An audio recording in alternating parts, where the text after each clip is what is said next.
Alors, une première question ici. Daniel, tu as fait allusion à Krishnamurti. Quel rapprochement fais-tu entre ce qu'il a fait et ce que tu fais? Aucun. Krishnamurti, ben évidemment, il y a quelques rapprochements qu'on peut faire entre n'importe quel être humain sur la planète Terre. Krishnamurti a été l'un des premiers de notre temps à se libérer relativement totalement de tous les mécanismes d'assujettissement reliés à la psychologie évolutive de l'homme.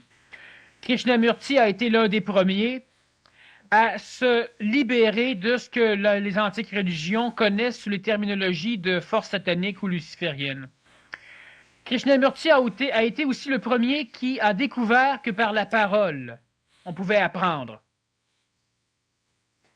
Et c'est l'un des rares, il y en a eu deux dans l'évolution humaine, qui a été placé sur un piédestal majestueux, avec 800 000 fidèles. C'est un jeune qu'on a dressé, éduqué, programmé, pour qu'il puisse un jour diriger ses fidèles. Et devant ses fidèles, il a carrément dissous l'ordre de l'Étoile d'Orient. Il a dissous tout ce qu'on avait constitué pour lui, pour s'en aller seul, en abandonnant tout ce qu'il avait. Et la majorité des êtres humains qui vont subir une initiation de la même grandeur que celle de Jiddu Krishnamurti vont manquer leur coup. Chaque fois qu'un être humain a la faculté d'exprimer de l'intelligence, il attire à lui beaucoup de personnes. Mais bien souvent, cet être qui parle va finir par se prendre au sérieux et va devenir un maître. Il va perdre la faculté de vie, donc de ce savoir instantané. Tandis que Krishnamurti n'a pas voulu garder des fidèles, garder des disciples, être le chef d'un ordre qui était déjà international avant même qu'on le lui remette. Il a simplement dissous. Alors Krishnamurti est l'un des deux rares personnages qui ont eu la possibilité d'avoir de la puissance donnée par l'être humain, par les forces sataniques, et qui l'a refusé. Moi, on ne m'a pas donné ce privilège de tester ma faculté de ne pas me prendre au sérieux. Krishnamurti a fait un travail de précurseur, tandis que moi, je fais un suivi. Je ne suis pas disciple de Krishnamurti, je suis disciple de moi-même, comme chaque être humain devrait être disciple de lui-même. Ce que je fais, je poursuis un travail au niveau de l'information intelligente à l'échelle planétaire, comme d'autres personnes ici au Québec, mais je n'ai pas de lien entre ce que lui a fait et ce que je ferai. La seule chose que l'on peut trouver comme rapprochement, c'est que lorsque Krishnamurti parlait, il exprimait un savoir instantané. Lorsque je parle, j'exprime aussi un savoir instantané. Quelles sont les interrelations entre l'intelligence spontanée et l'accumulation de connaissances intellectuelles, études universitaires, etc. Comment vivre avec l'obligation de tout intellectualiser? On ne vit pas avec l'obligation de tout intellectualiser si on a la possibilité de se relier au savoir spontané. Regardez ceci, c'est un dilemme continuel, et ce que je vous dis, ne le faites pas.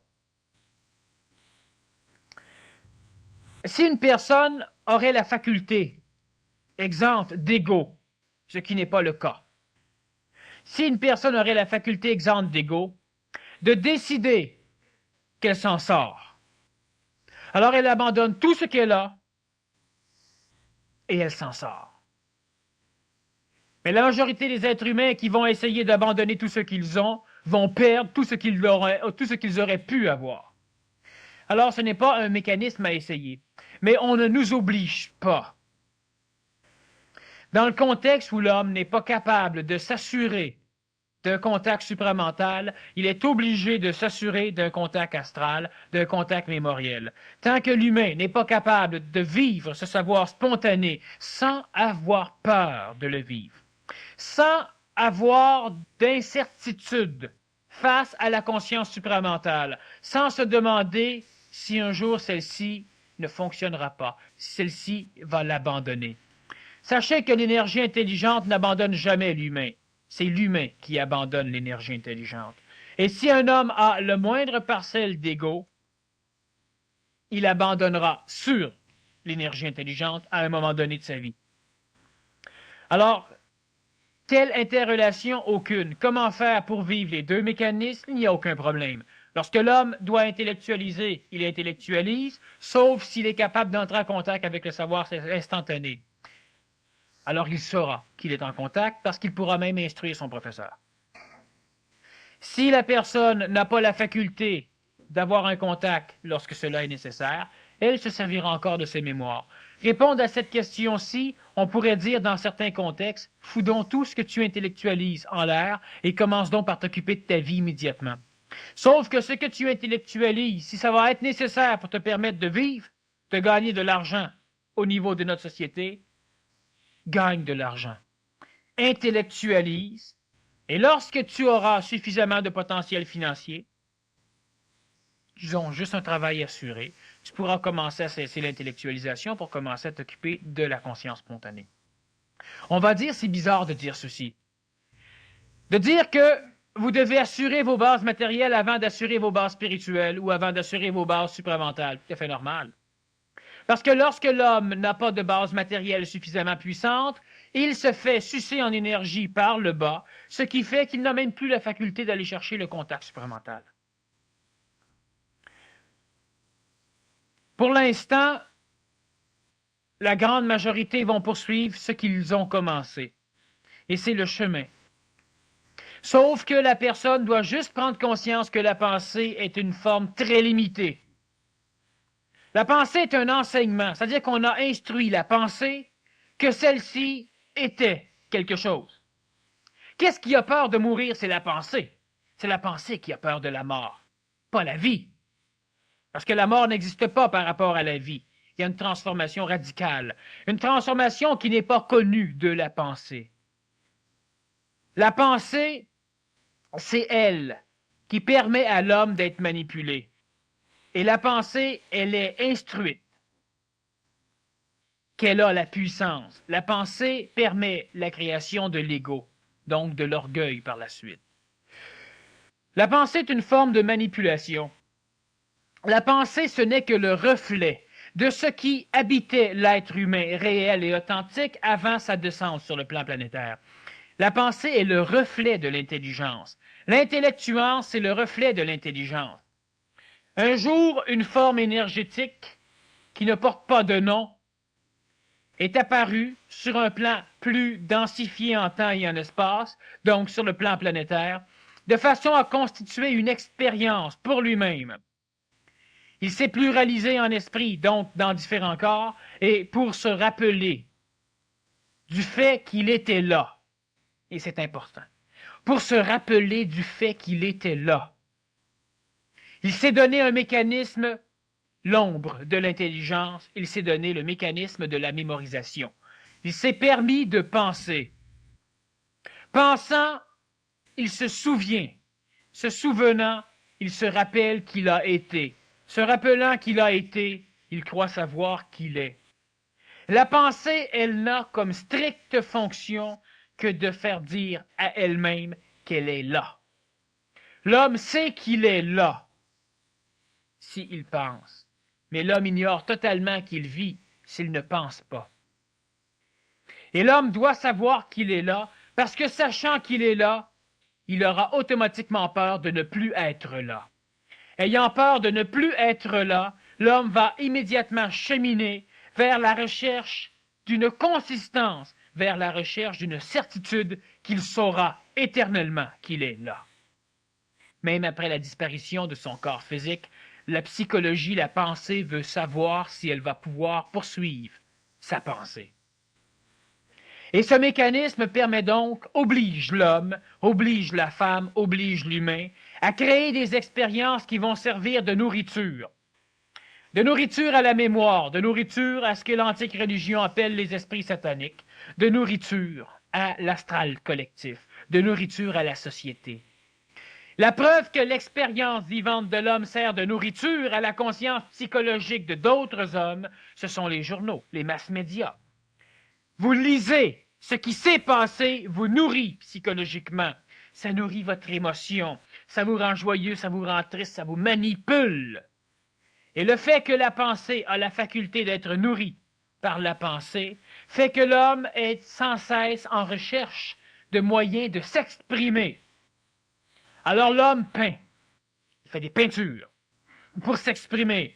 L'homme crée de ce qu'il appelle des œuvres d'art pour s'exprimer. L'homme écrit, l'homme doit parler, l'homme doit rencontrer une oreille attentive pour s'exprimer. L'homme doit s'exprimer parce que dans l'expression de l'humain, il y a la nourriture de l'astral, il y a la nourriture de son âme, il y a la nourriture de l'expérimentation, il y a la nourriture de la pensée. Plus l'homme va exprimer, plus l'homme aura la faculté d'expérimenter. Et plus l'homme va s'exprimer dans l'expérimentation, plus l'homme va accumuler de la mémoire, nourriture pour sa propre pensée. Ces mécanismes permettent de créer une condition exemplaire au niveau d'une expérience galactique, celle de l'humain. L'expérience présentement vivante sur la planète Terre, disons l'expérience qu'on a un peu vue, qu'on a un peu couvert d'une façon science-frictionnante la semaine dernière. L'expérience humaine dans le plan planétaire est permise par le fait que l'homme peut penser. Pouvant penser, l'homme peut constituer sur le plan planétaire la réflexion authentique de tout ce qu'il a vécu et de tout ce qu'il ne vit plus. L'homme a la faculté par la pensée de reconstituer le cadre de sa propre divinité. C'est-à-dire que dans le contexte planétaire, l'homme ne sait pas. Mais l'homme perçoit. Alors l'homme recrée tout ce qu'il a connu, mais qu'il a oublié. L'homme va recréer un monde totalement ombragé d'un autre monde, celui d'où il vient. Mais pour que l'homme accepte de rester dans le monde qu'il va créer, il doit penser. Il doit premièrement penser qu'un jour il va s'en sortir, ce qui lui permet d'accepter d'être là. Il doit aussi penser. Penser qu'il est dans le monde qu'il veut quitter. Donc, il doit penser qu'il peut être sauvé ou qu'il peut se sauver. Incrustant et cristallisant chez lui le fait qu'il est médiocre et qu'il doit accepter sa condition. L'homme ne doit jamais accepter sa condition que dans un moment donné que j'appelle l'instantanéité. Mais on n'accepte jamais une condition à vie. On ne doit jamais accepter une condition à long terme, ni à moyen terme, et presque pas à court terme. On ne doit accepter une condition que dans l'instant présent. Exemple, vous faites de la soudure, vous faites de la plomberie.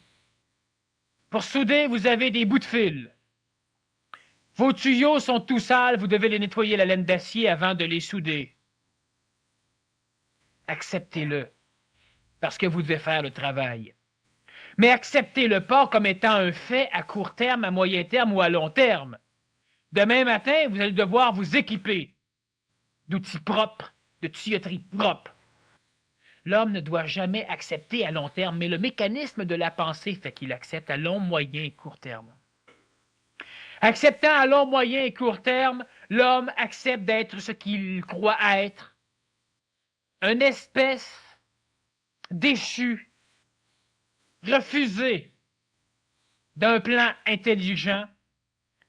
L'homme accepte d'être ce qu'il croit être, un véhicule qui doit plaire à des dieux que lui-même a créés pour refléter l'endroit d'où il vient. L'homme qui a créé des dieux à son image et à sa ressemblance a simplement projeté dans un ciel ce que lui était avant d'accepter de parcourir l'espace-temps, avant d'accepter de devenir matière. Et la pensée est un mécanisme qu'il se donne lui-même parce que la pensée lui permet, vu que l'homme n'a plus le contact avec l'intelligence spontanée, c'est-à-dire que l'homme qui avait une conscience galactique, c'est-à-dire que l'humain qui avait une conscience étendue, illimitée, lorsqu'il est venu au niveau du contexte planétaire, il devait perdre ce contact avec cette conscience parce que l'homme ne serait jamais resté sur la planète Terre plus que l'instant d'un instant. Alors l'homme a pris une conscience localisée, une conscience permise par la perception sensorielle du corps physique qui va l'accueillir. L'homme prenant cette conscience minime se verrait totalement perdu s'il n'aurait pas la faculté de l'agrandir. Mais de l'agrandir à partir du contexte planétaire et non pas de l'agrandir à partir d'un contexte divin ou extraplanétaire.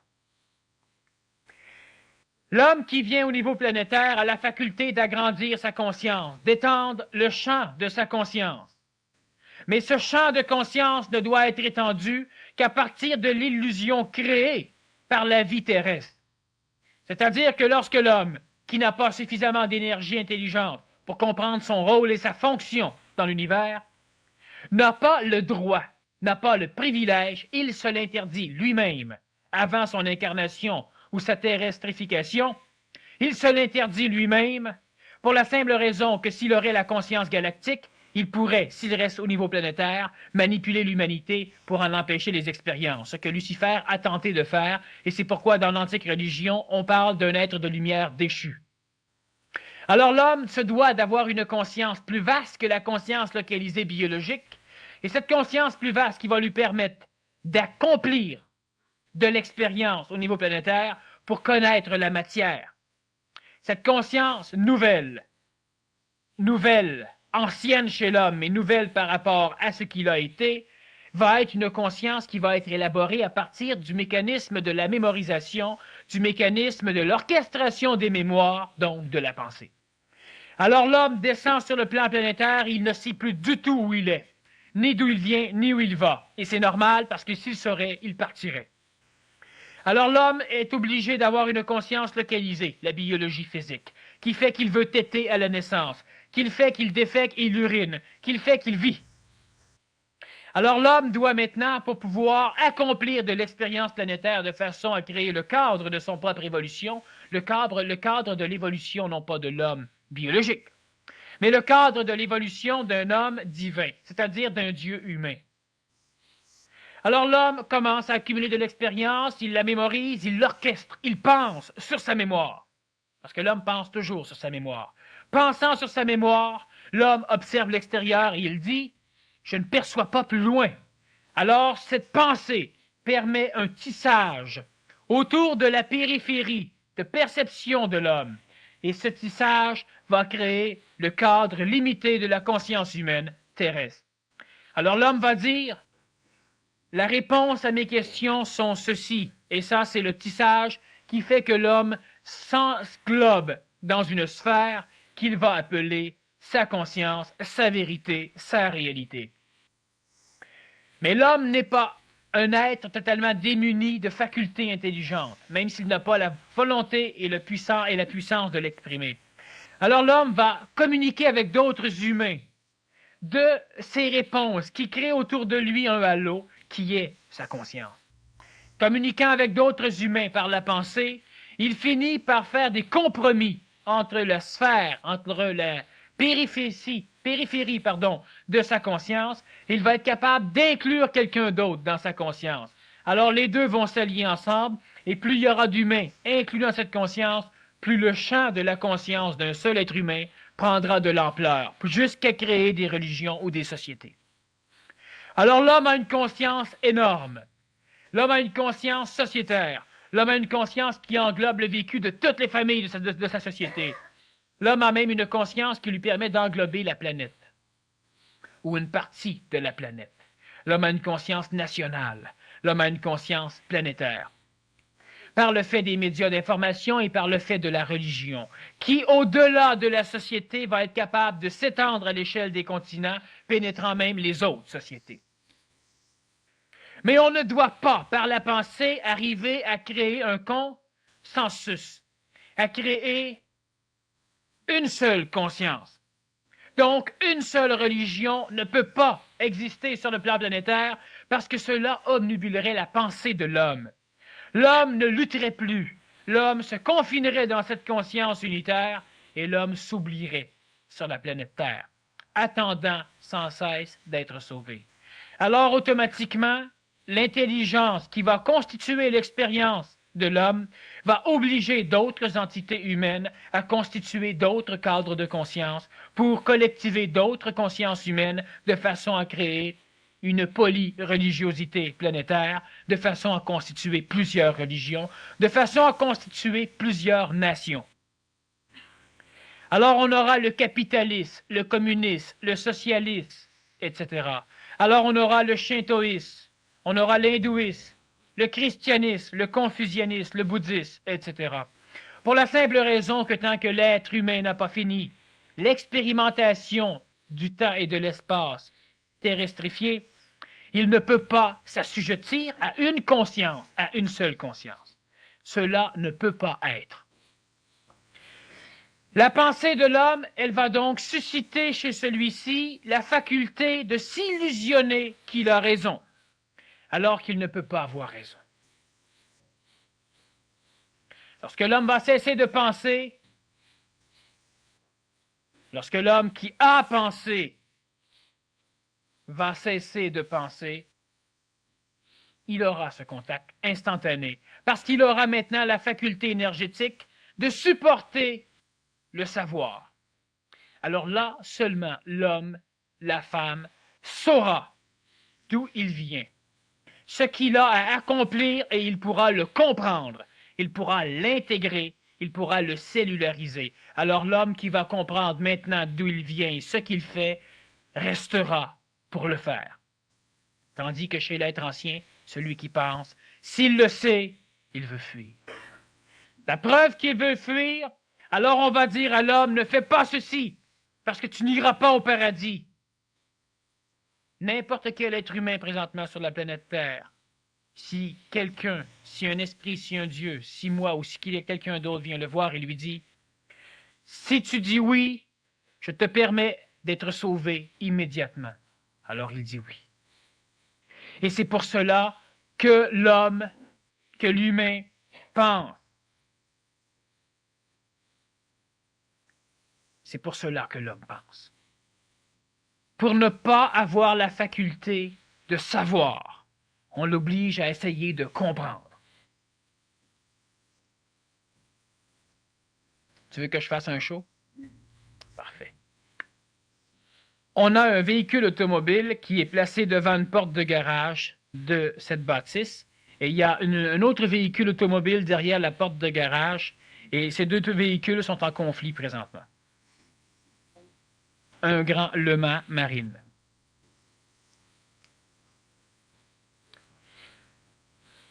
Alors, je crois que ça répond à la question.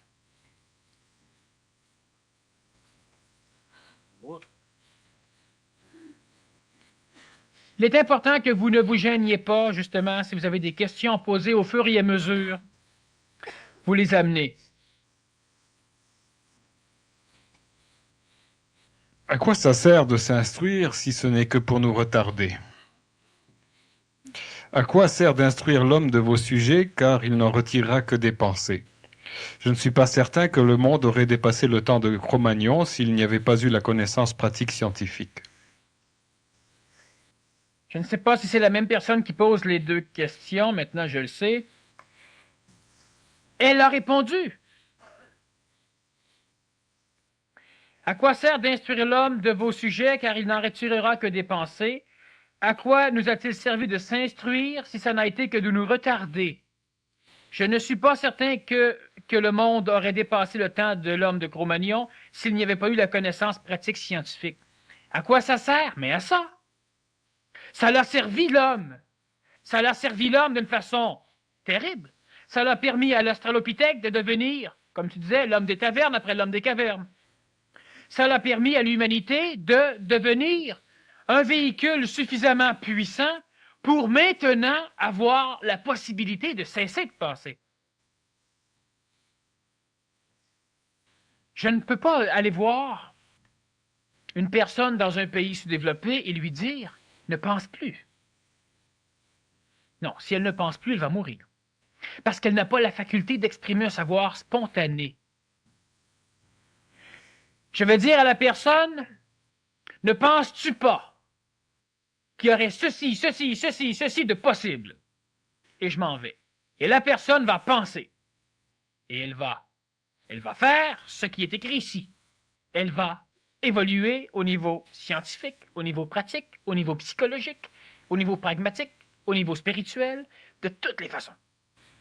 Jusqu'au jour où la personne commencera à penser à des choses qui vont commencer à lui nuire. Lorsque la personne va commencer à se poser des questions qui vont même l'amener au suicide, parce qu'on n'a pas de suicide dans les pays sous-développés, on en a beaucoup dans les pays industrialisés. Lorsque la pensée va commencer à la bloquer, lorsque la pensée va commencer à l'empêcher d'être, alors là, il faudra imprimer dans la pensée de cette personne l'idée, la pensée, que la pensée est un couteau à deux tranchants. À quoi sert d'instruire l'homme de vos sujets, car il n'en tirera que des pensées? C'est totalement faux. Le travail que je fais ne permet pas à l'homme et à la femme de n'en retirer que des pensées. Totalement faux. Certains vont penser, mais plusieurs n'arriveront même pas à retenir les trois quarts de ce que j'aurais dit. Et la grande majorité vont transformer leur vie à un moment donné, et ce n'est pas parce qu'ils auront pensé ce que j'aurais dit, parce qu'on ne transforme pas sa vie par la pensée. On transforme sa vie lorsqu'énergétiquement quelque chose nous habite. Et si cela vient se réfléchir au niveau de votre pensée en plus, c'est pas grave. Lorsque l'homme va commencer à penser, lorsque l'homme va commencer à fouiller dans ses mémoires, pour retrouver les moments où il a été capable d'être totalement efficace, sans souffrance, lorsque l'homme va être capable de retrouver dans sa mémoire les moments où il n'a pas pensé, il va être capable de penser qu'un jour il ne pensera plus et cela ne lui fera pas mal. Prenons un autre exemple. Est-ce que c'est nécessaire de penser pour régler un problème? Chez l'homme ancien, chez la femme ancienne, oui. Mais ce n'est pas nécessaire. C'est une faculté perdue de l'homme ancien que de ne pas être capable de régler un problème parce que le problème doit être réglé. Alors l'homme pense. Un jour, j'étais dans un atelier et on était à construire quelque chose à partir de concepts nouveaux, sans outils, sans argent, et il fallait y parvenir. Et la majorité des personnes relativement qualifiées dans certains domaines de menuiserie restaient ébahies devant certains problèmes. Ils n'arrivaient pas à trouver de solution. Alors ils venaient me voir et ils me demandaient, ne me demandaient rien, ils me disaient carrément, on ne peut pas. Faudra acheter ceci, cela, et puis même là, un jour, on aura le problème. Faudra faire fabriquer spécialement les outils pour arriver à faire ce qu'on veut faire. On n'a pas d'argent et c'est moi qui administrais. Alors je descendais dans l'atelier, je m'assoyais devant le problème, je l'observais. Je ne pensais pas. J'observais. Et soudain, la solution paraissait. Alors j'expliquais la solution et je m'en allais. 3 semaines après, on revenait. Oui, ça a fonctionné, mais là maintenant, ça ne fonctionne plus. Je redescendais en bas, j'observais. Je ne pensais pas. J'observais. Paf! Vous faites ça. Ah, c'est génial. Pas génial, c'est normal. C'est une solution. Une solution, c'est pas génial, c'est normal. Souvent, même l'homme qui pense, et même l'homme qui vénère sa pensée, va arriver à solutionner un problème sans y penser.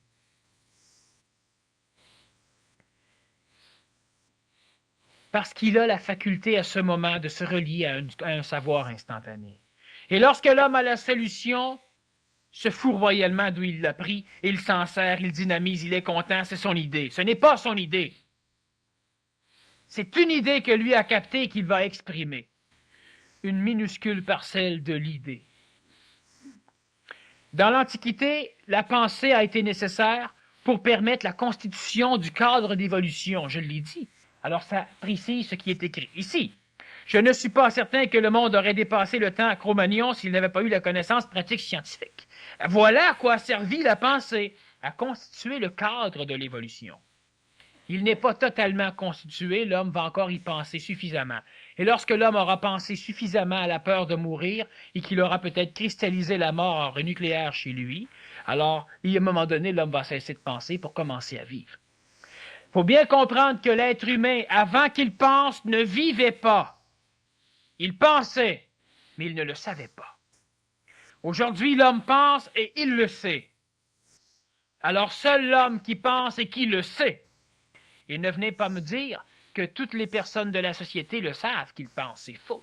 Il y en a même qui ne savent même pas qu'ils vivent. Lorsque l'être humain sait qu'il pense, il est capable de voir la limite de sa pensée. Alors là, il a le potentiel pour changer d'école. Après l'université, il va passer à la vie. Là, maintenant, il a le potentiel pour découvrir qu'il est capable de ne pas penser et de ce fait à être encore plus en affinité avec la vie. Il n'y a plus de problème. C'est un pensez-y bien. Daniel, tu as la faculté de te relier d'une façon volontaire au savoir instantané. Quelles sont les étapes pour ce faire? Parce que si on parle, on se relie involontairement quelques instants à ce savoir, mais en vient-on à un tel discernement qu'on se connecte à son gré? Faut-il avant l'élimination de l'ego?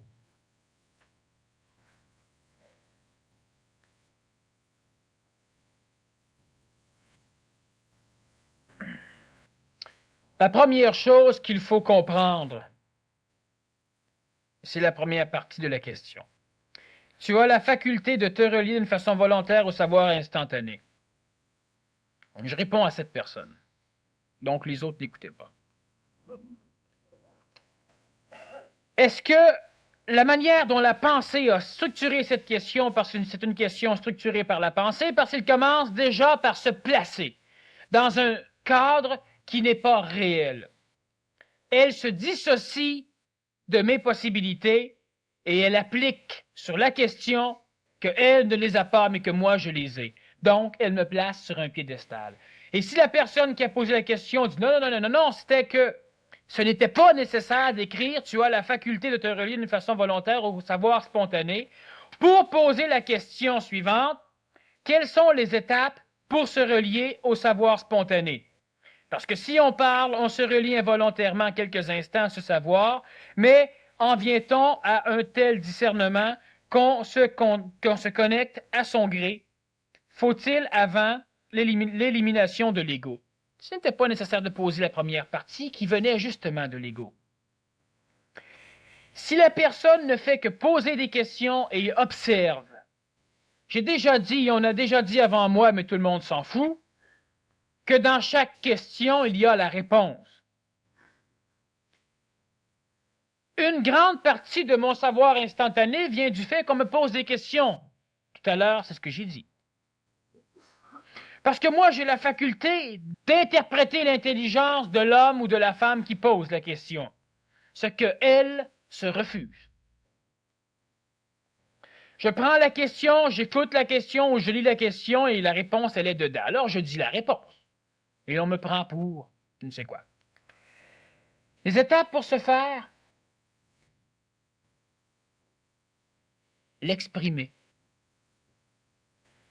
L'exprimer. Quand est-ce l'homme devient-il intelligent? Ben, lorsqu'il devient intelligent.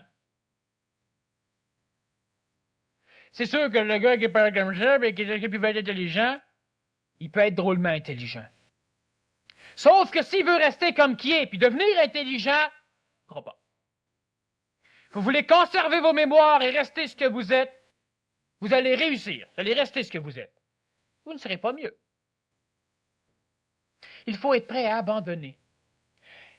Les étapes, on en a déjà parlé dans certaines conférences, les étapes pour arriver au savoir spontané, au savoir instantané, premièrement, elles ne sont pas les mêmes pour chacun des êtres humains évoluant sur le plan planétaire, parce que l'expérience doit être différente. On est ici pour constituer de l'expérience.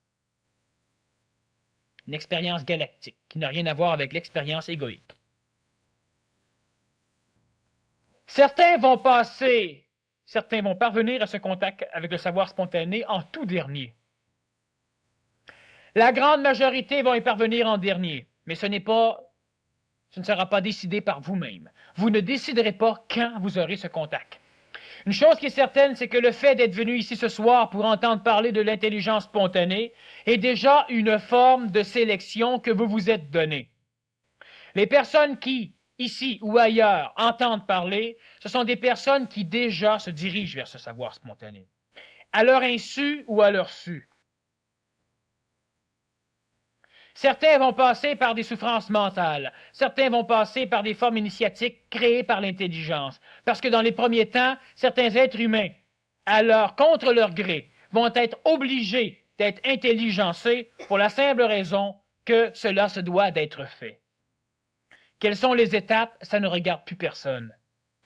Une chose est certaine, c'est que la seule chose que présentement l'homme ancien, l'homme transitif, peut se servir comme étape pour arriver à ce savoir spontané, est celui de ne pas se prendre au sérieux, celui de faire sérieusement le travail qui doit être fait, c'est-à-dire celui d'être capable d'assumer son savoir, c'est-à-dire celui d'être capable d'assumer ses opinions, c'est-à-dire celui d'être capable de prononcer l'opinion, d'observer l'opinion et de la changer même devant le visage d'un autre, même si l'autre va dire « crime, change d'opinion comme il change de chemise », ça n'a aucune importance. Parce que certains ne changent pas d'opinion comme ils changent de chemise, et même certains ne changent pas de chemise non plus. Ils gardent toute leur cristallisation parce qu'ils sont convaincus qu'ils savent. Battez-les à mort et observez ce qu'il vaut, ce gars qui sait. Il ne vaudra pas plus qu'un autre. L'étape, pour l'instant, ne pas se prendre au sérieux.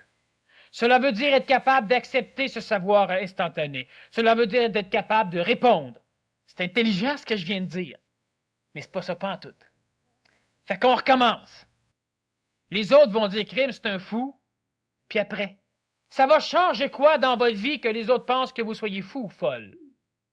Rien. Parce qu'à un moment donné, ce que vous allez dire, le fou ou la folle, ils vont s'en servir, parce que ça va être brillant. Intelligent. C'est la première étape, elle est facile. Mais ça demande un agenouillement de l'ego. Ça demande un agenouillement de l'ego. C'est le début. C'est déjà souffrant pour plusieurs. Et c'est assez. La pensée en soi n'est pas dommageable. C'est l'émotion créée qui l'est, n'est-ce pas? Encore une fois, une réponse dans la question. Alors, c'est répondu.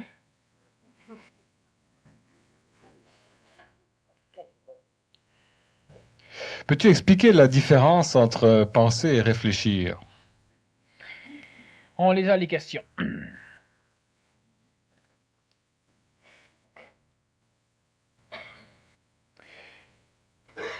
Réfléchir, penser, c'est la même chose.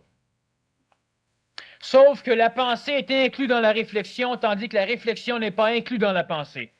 Dans 2 conférences, l'une, j'ai oublié le titre, l'autre, c'est les mécanismes de la réflexion, facile à retenir vu qu'on parle de réflexion, j'ai suffisamment expliqué le mécanisme de la réflexion.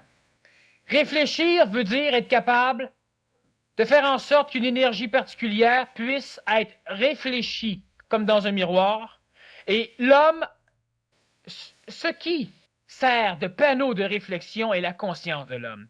Alors l'ego, vous êtes capable de prendre connaissance de vos mémoires qu'à la condition qu'elles soient réfléchies dans la conscience. Alors étant réfléchies, elles apparaissent dans la conscience.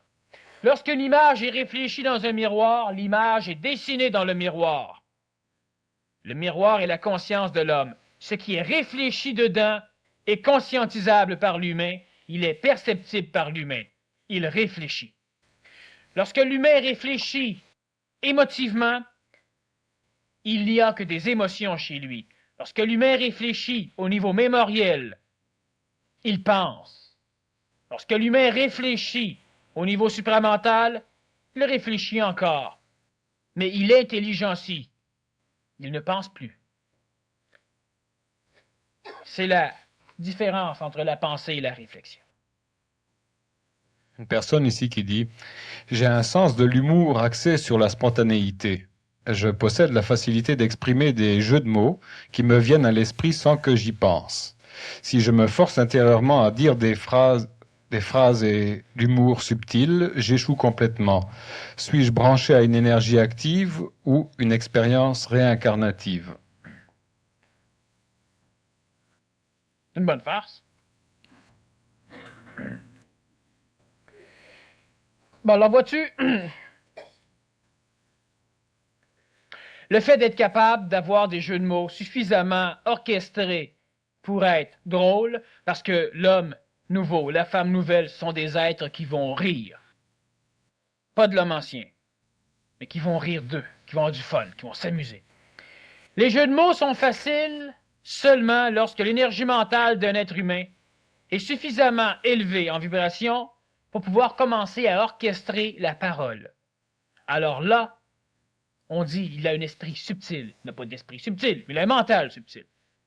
L'esprit, c'est autre chose. Si une personne est capable d'avoir des bons jeux de mots, à peu près n'importe quand, c'est qu'elle a une énergie mentale relativement évoluée, développée. Donc, elle a la faculté immédiate ou très proche d'arriver à ce contact avec l'intelligence spontanée. Il faut remarquer que certaines personnes répètent les farces. Ce sont des farceurs. Ceux avec qui on ne peut pas avoir de discussion sérieuse parce qu'ils sont toujours en train d'essayer de vous conter une farce. Ceux-là sont reliés à leur mémoire. Ceux-là sont reliés aux mémoires des autres. Ils n'ont rien à voir avec la faculté du mental d'innover instantanément dans la parole pour créer des vibrations plaisantes. Je pourrais passer, d'ailleurs on l'a déjà fait avec une conférence sur l'humour dans l'évolution, je pourrais vous faire passer 2 heures de drôlerie, où on s'amuserait. Mais énergétiquement, il ne se passera pas la même chose. Alors de temps en temps, on met quelques farces, mais je dois me retenir souvent pour ne pas rire. Et il y a même de temps en temps, certains le savent, parce qu'ils comprennent, où je pousse une petite craque, je ris intérieurement, mais elle est trop subtile. Elle n'est pas tellement compréhensible. Plus l'homme va se conscientiser d'une façon écologique, plus l'homme va prendre plaisir à la vie et plus l'homme va prendre plaisir à rire.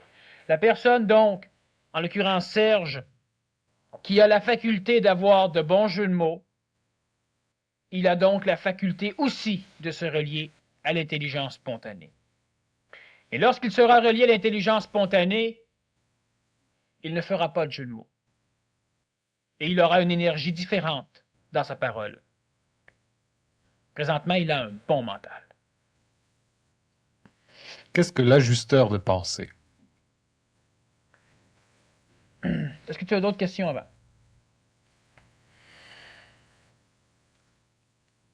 Que connaissez-vous de la légende du phénix?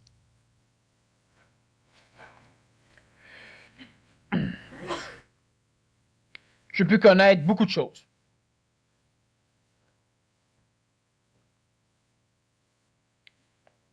On pourrait, disons que je n'élaborerai pas sur le phénix, on pourrait parler de pourquoi elle a été instaurée au niveau de la mythologie.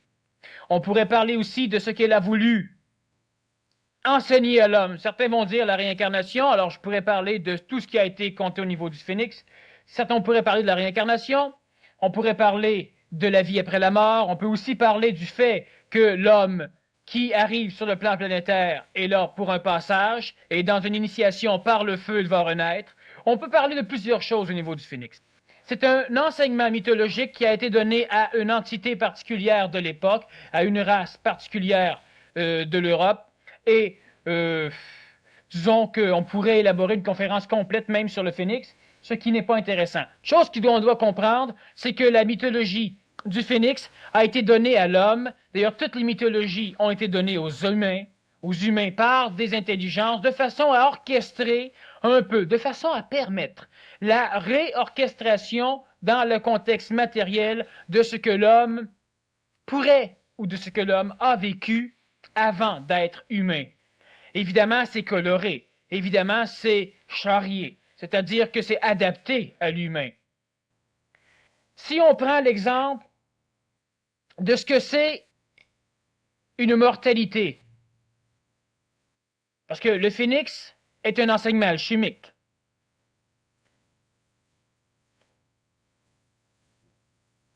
si on prend l'exemple d'une mortalité où tout doit être condensé, pourri, coagulé, et suite à la coagulation, on va resubtiliser tout ce qui a été coagulé pour en ressortir une nouvelle essence.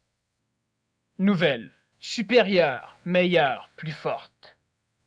C'est ce que la mythologie ou la légende du phénix tend à enseigner à l'homme.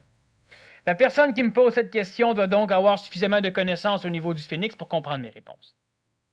Sinon, il faudrait qu'elle restructure sa question sur un papier et on pourrait en parler. Une chose qui est certaine, c'est que si elle veut simplement vérifier ma faculté de parler du phénix,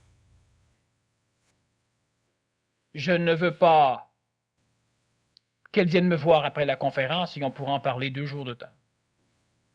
Mais ce ne serait pas intéressant dans le sujet présentement de parler du mystère du phénix. Il va y avoir un séminaire le 5 et 6 avril prochain ici sur l'homme nouveau. Est-ce qu'on peut savoir ce qui va se passer à ce séminaire? Bon. La chose, disons, la plus importante d'un séminaire que je vais faire, je le fais pour une raison. Et la raison, je fais ce séminaire pour la seule et unique raison de me permettre de rencontrer des personnes qui ont la faculté d'arriver à ce savoir spontané. Donc, dans un séminaire, qu'est-ce qui va se passer? Il va se passer que je vais entrer en contact avec les personnes individuellement et je vais entrer en contact non pas seulement avec leur ego, mais avec leur mental. Et je vais aussi entrer en contact avec d'autres personnalités qu'ils ont chez eux. Et ce que je fais dans un séminaire, c'est que je m'arrange pour que ces personnes consciemment puissent découvrir les entités qui les habitent, c'est-à-dire qu'ils puissent eux-mêmes prendre contact avec ce avec quoi moi je vais prendre contact. C'est-à-dire que dans un séminaire, la personne pose des questions, on est 2 jours de temps à se parler, et selon les questions qu'elle va daigner vouloir poser, elle aura les réponses énergétiques de sa condition. Normalement, dans un séminaire, la personne en ressort légèrement bouleversée, c'est-à-dire qu'elle n'est pas bouleversée dépressive. Elle est bouleversée constructive, mais elle est brassée. Elle est insécure, sécure. Elle doute sans douter. Elle ne comprend plus parce qu'elle est neuve. Alors, dans un séminaire, la première chose que l'on va faire, c'est qu'on s'arrange pour que la personne augmente son taux vibratoire d'une façon suffisante pour qu'elle arrive elle-même à sa compréhension.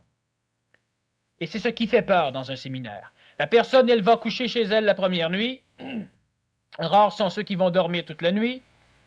Et lorsqu'elle revient le lendemain, elle a découvert de quantité de choses chez elle. Je ne fais pas découvrir.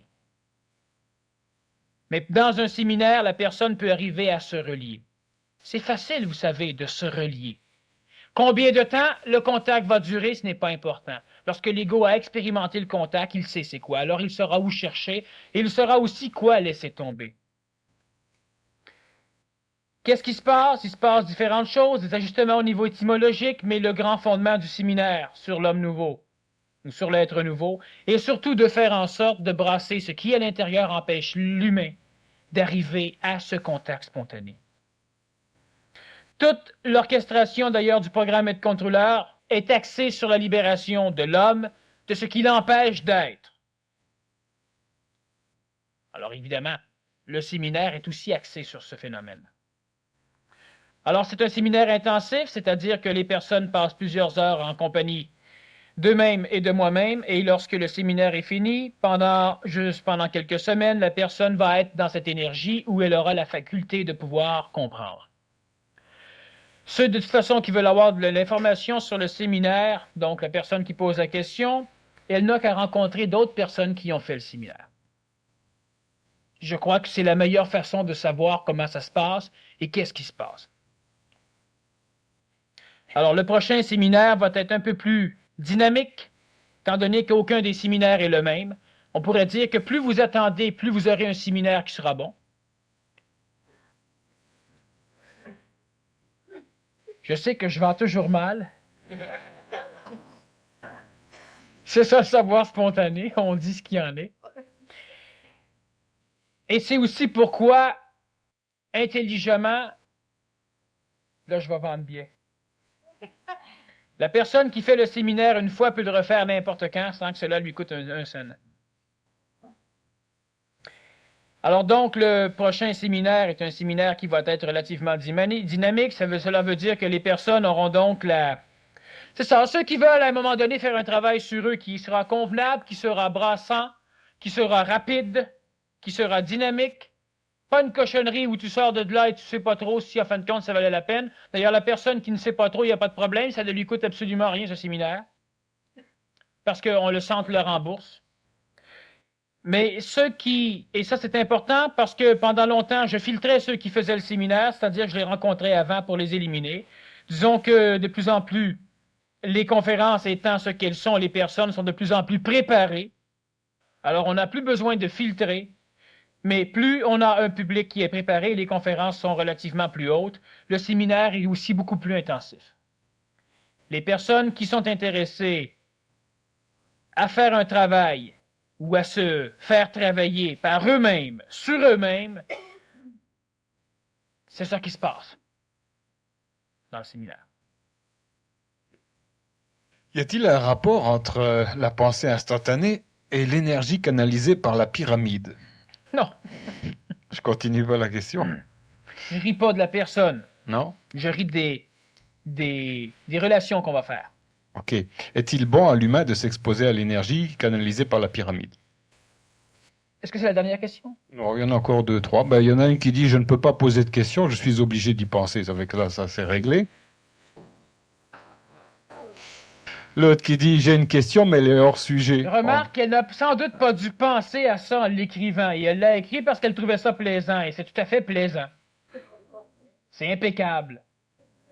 Et il y a de quoi écrire un livre. Et ça, elle n'y a pas pensé non plus. Avec des pages blanches, ça a déjà été fait, ça. Oui, quand j'étais jeune, je voulais écrire un livre, c'était Comment faire du vol à l'étalage. Et à l'endos du livre, j'expliquais comment voler le livre. Je me suis dit, il n'y a C'est aucun vrai, je me libraire. souviens de ça, il y a très très longtemps. Mais je me suis dit, il n'y a aucun libraire qui va vouloir le tenir en librairie. Parce qu'il va devoir le payer puis il ne le vendra pas. Le savoir instantané, l'énergie canalisée par la pyramide, y a-t-il un rapport? Non. Et oui. Je disais non et oui. L'énergie pyramidale est un concentrateur d'énergie vitale qui a la faculté et la fonction de réorchestrer l'énergie vitale d'un corps physique de façon à le conserver mémoriellement intact. Cela veut dire que l'énergie d'une pyramide est là pour fonction de réinstaurer la mémoire d'un corps vital.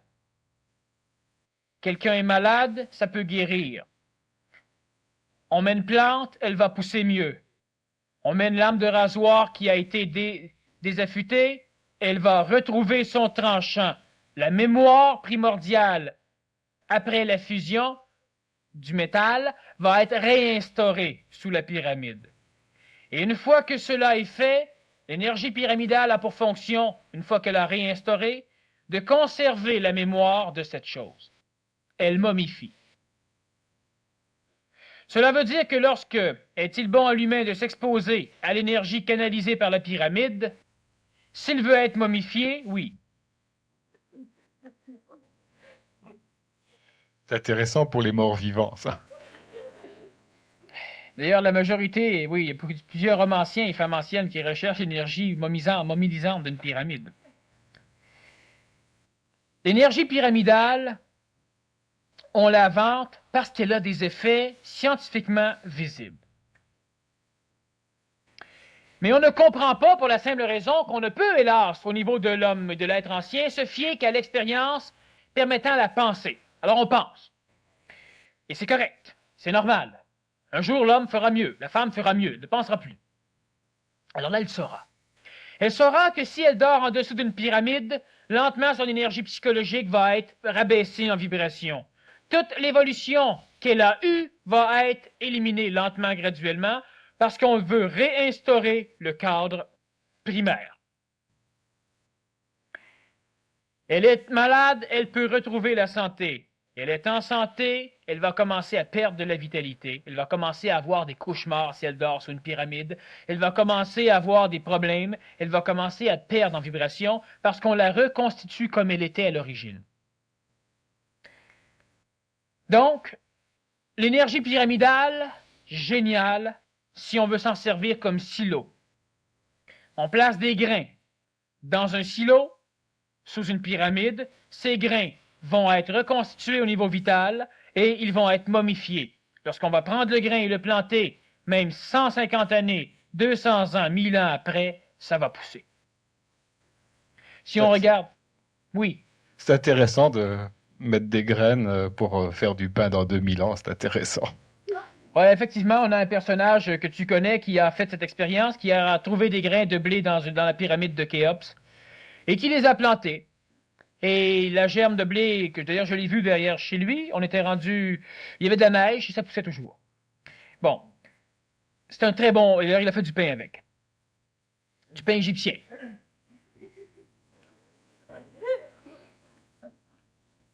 Lorsque l'humain voudra s'exposer sous une forme qui dégage un onde de forme qui va amener une vitalité convenable, qui va permettre non pas de momifier, mais qui va permettre de réinstaurer l'énergie vitale, qui va permettre l'harmonie chez l'être humain.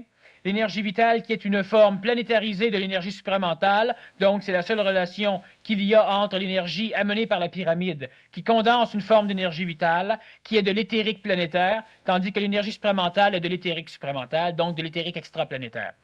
Et la forme qui de plus en plus va être amenée au niveau de l'humain est une forme qui ne peut être construite que par une énergie mentale suffisamment orchestrée, donc qui n'a jamais pu voir naissance à l'intérieur de psychologie pensante conventionnelle, c'est-à-dire reliée à l'émotivité. Et ce sera la forme de dôme. Lorsque l'homme sera capable de constituer des dômes suffisamment grands, il aura la faculté d'être pacifié, la faculté d'être réénergisé, à la condition qu'il n'entre pas un culte à l'intérieur de son dôme. La forme dômique, elle a la faculté d'augmenter l'état dans lequel un être humain se trouve. Vous êtes spiritualisé dans une forme en dôme, vous allez vous spiritualiser. Vous voulez être relié à un savoir spontané dans une forme dômique, vous allez vous relier à un savoir spontané. C'est-à-dire que cette énergie vitale, elle est capable non seulement de réharmoniser la pathologie chez un être humain, mais elle a aussi la formidable fonction de permettre à l'être humain d'augmenter ce qu'il fait. Donc, c'est un couteau à double tranchant. Vous êtes déprimé, dans un dôme, on va vous déprimer. Vous êtes joyeux, dans un dôme, on va vous rendre joyeux. Et c'est pourquoi aussi les antiques églises ont toujours eu des coupoles en forme de dôme, mais ils n'ont jamais pu en constituer des immenses parce que la technologie ne le permettait pas. Et la technologie ne le permettait pas parce que l'énergie mentale des humains de l'époque n'était pas suffisamment énergisée. Alors l'être humain qui pénètre dans une coupole, dans une vieille église, s'il est spirituel, se spiritualise. Dans l'avenir, de toute façon, la construction domiciliaire va aussi être transformée. La pyramide comme grenier, comme réinstaurateur de certaines choses. Mais c'est un outil dangereux pour l'homme. Je posais la question, moi, si je vais mettre ma belle-mère sous un dôme ou dans une pyramide, je vais choisir la pyramide parce que si le dôme fait accentuer que ses défauts, je suis bien parti. En tout cas, tout ce qui touche à l'Égypte, ça m'intéresse beaucoup. D'ailleurs, c'est la raison pour laquelle je fume des cigarettes du Nil, justement. Une dernière question ici, parce que la dame ou la personne, au cas, a un problème qui l'empêche de dormir. Je voudrais que tu lui expliques ce phénomène. Dans le centre de mes mains et sous les pieds, il y a un rond de chaleur qui me brûle. Ça se produit surtout la nuit. Est-ce que c'est de l'énergie qui circule mal? C'est de l'énergie qui circule mal et c'est surtout un mécanisme de manipulation hautement spirituel qui tend à s'imprimer dans la biologie de la personne. Il n'y a rien de dangereux, ça peut être effectivement achalant, mais à un moment donné, il faudra que la personne finisse par clarifier ceci. Alors, il faudra qu'elle coupe des liens avec certaines choses et il faudra qu'elle les coupe d'une façon mentale intelligente. Il faudra qu'à un moment donné, elle comprenne l'absurdité de certaines choses.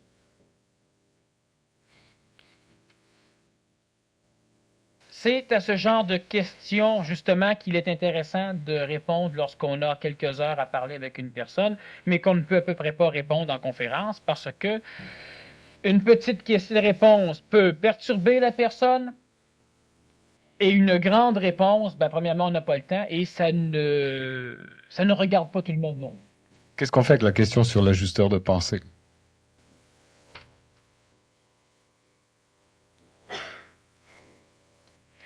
La semaine prochaine, je la garde. La semaine prochaine, on ouvre la conférence avec, parce que c'est un sujet qui regarde ce soir et qui regarde la semaine prochaine. La semaine prochaine, d'ailleurs, ce sont les mécanismes de l'amour intelligent.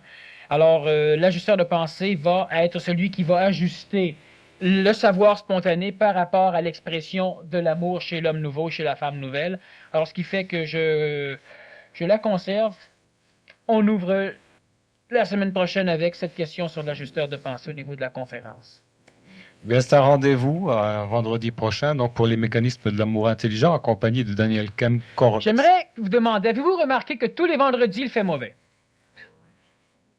Pensez à ça au niveau des manipulations et observez. Ce soir, quelqu'un a dit, il fait un temps de vendredi.